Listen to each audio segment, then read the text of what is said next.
A gente tem informação chegando agora com a Natália Pazzi, direto de Brasília. Natália.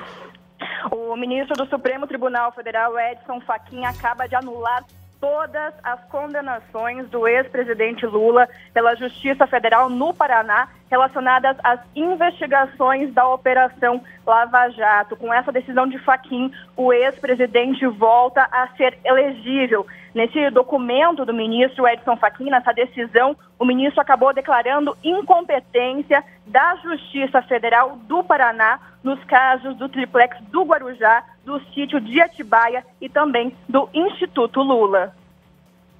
Natália, imagino que a gente ainda não teve o acesso, né, à decisão completa, não deve ser uma decisão de uma só página, tem todo um processo, mas lembrando, o ex-presidente Lula estava numa, entre aspas, uma batalha, eu estava com processos no Supremo Tribunal Federal envolvendo as mensagens que foram hackeadas, vazadas, as mensagens da Operação Spoofing, né?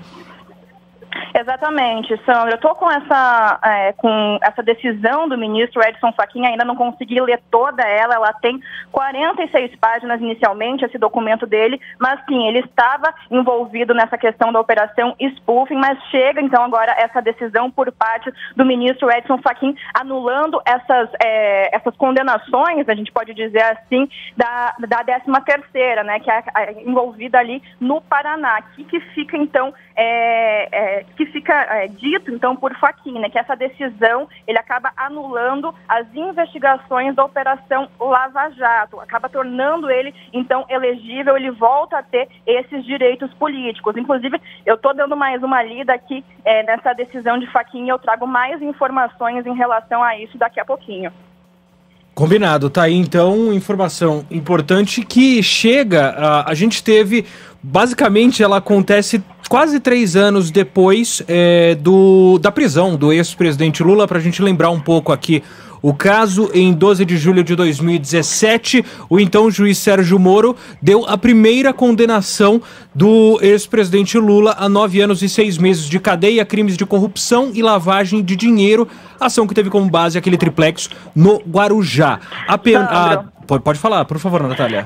Só uma informação que é muito importante também, anula toda essa condenação e tem uma parte importante dessa decisão que agora os processos serão analisados pela Justiça Federal do Distrito Federal, a qual caberá dizer se os atos realizados nos 3 processos podem ou não ser validados e reaproveitados. Essa decisão atinge o recebimento de denúncias e também ações penais. Então, mais uma parte aí dessa decisão do ministro Edson Fachin. É exatamente isso que eu estava olhando aqui também. Volta a decisão pro zero, né? Exatamente, estava olhando essa decisão e ia chamar atenção para isso. Obrigada, Natália, pelas suas informações, e chama aqui atenção na decisão que logo de cara a gente tem todos esses processos, Subseção Judiciária de Curitiba para o processo e julgamento das ações penais. Aí a gente tem o número, é um número gigante, não vou falar o número inteiro, /Paraná, que é o triplex do Guarujá.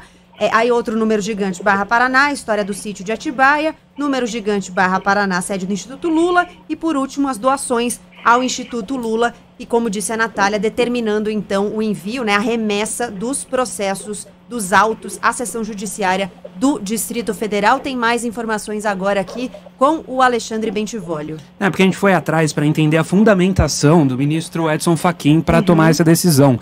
E logo quando ele defere, quando ele aceita o pedido da defesa do ex-presidente Lula, na verdade essa decisão foi de ofício, ou seja, não precisou de pedido da defesa do ex-presidente Lula, mas foi tomada por conta própria pelo próprio Supremo Tribunal Federal. Ele justifica em 2 artigos. No artigo 654, parágrafo 2º do Código de Processo Penal, que diz o seguinte, que um habeas corpus ele pode ser apresentado por qualquer pessoa para si próprio ou para outra pessoa, bem como pelo Ministério Público. E ele justifica no artigo, no parágrafo 2º desse artigo, que diz o seguinte: os juízes e os tribunais têm competência para expedir de ofício, ou seja, por conta própria, ordem de habeas corpus quando no curso do processo verificarem que alguém sofre ou está na iminência de sofrer coação ilegal. Ou seja, o ministro Edson Fachin entende que o ex-presidente Lula sofre ou está na iminência de sofrer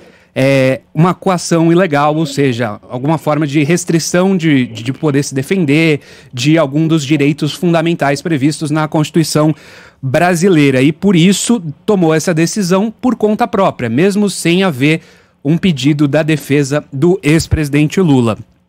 E em um outro artigo, também justificado nessa decisão do ministro Edson Fachin, é o artigo 192 do Regimento Interno do Supremo Tribunal Federal, que diz o seguinte: quando a matéria for objeto de jurisprudência consolidada do tribunal, o relator, no caso, o ministro Edson Fachin, é relator de todos os processos da Operação Lava Jato no Supremo Tribunal Federal. O relator poderá, desde logo, denegar ou conceder a ordem, ainda que de ofício, ou seja, por conta própria, à vista da documentação da petição inicial ou do teor das informações. Basicamente, o que diz esse artigo é que o ministro Edson Fachin, por ser o relator dos processos da Operação Lava Jato, poderia tomar essa decisão por conta própria, com base em alguma jurisprudência já fixada no Supremo Tribunal Federal, ou seja, o ministro Edson Fachin entende que em outras decisões o Supremo Tribunal Federal já tomou decisões semelhantes que, portanto, criariam uma jurisprudência permitindo, assim, que ele pudesse tomar essa decisão que torne elegível novamente o ex-presidente Lula. Tá aí. Para quem ligou o rádio agora, né, Gabi, a gente traz a informação de que o ministro Edson Fachin, do Supremo Tribunal Federal, anulou as condenações do ex-presidente Lula, que foi condenado em 2017, preso em 2018, anulou as condenações referentes à Lava Jato no Paraná, na Justiça Federal em Curitiba, e com isso o que acontece, como trouxe a Natália Pazzi, processos têm que seguir para a Justiça no Distrito Federal e com isso, com base na lei da ficha limpa, já que você tem uma anulação da condenação, entre tantas repercussões jurídicas, você tem a política também, porque até aqui, em tese, o ex-presidente Lula está elegível, pode ser candidato de novo. Ele que já deixou claro, já falou que gostaria de ser candidato em 2022. E um ponto importante, a gente já tem uma repercussão, por exemplo, claro, por enquanto mais entre os aliados, o senador, ex-governador da Bahia, Jacques Wagner, por exemplo, manifestou pelas redes sociais felicidade com essa decisão do ministro Fachin. Natália, para a gente lembrar, o Alexandre Bentivolio explicava que foi uma decisão de ofício tomada pelo ministro Fachin. É um tipo de caso que ainda pode ir para o plenário? A corte pode decidir sobre isso ainda?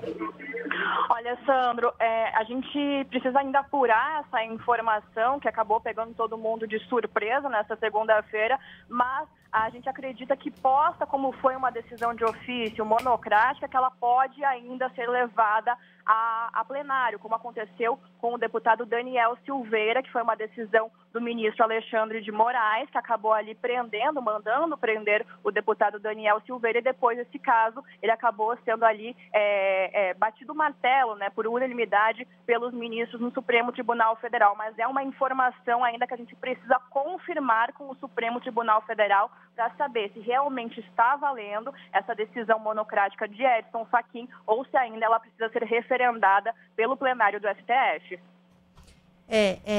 O entendimento é de que pode, né, ir para o plenário, o entendimento inicial de que pode ir para o plenário do Supremo Tribunal Federal. A gente explicava agora que foi uma decisão do ministro Edson Fachin sobre as condenações do presidente Lula. Ou pode ir também para a segunda turma do Supremo Tribunal Federal, porque o Fachin faz parte da segunda turma e a competência para julgar os habeas corpus, que foi uma das fundamentações que ele usou para argumentar, né, essa incompetência, como para usar a palavra que está nos autos da 13ª Vara Federal de Curitiba, em Curitiba, essa competência para julgar os habeas corpus é das turmas, por isso poderia ir para a segunda turma. Esse é o entendimento inicial, mas claro, a Natália vai trazendo as informações para a gente, vai confirmando as informações lá em Brasília, mas obviamente que quando há um entendimento de que é um caso muito relevante, isso pode seguir sim para o plenário.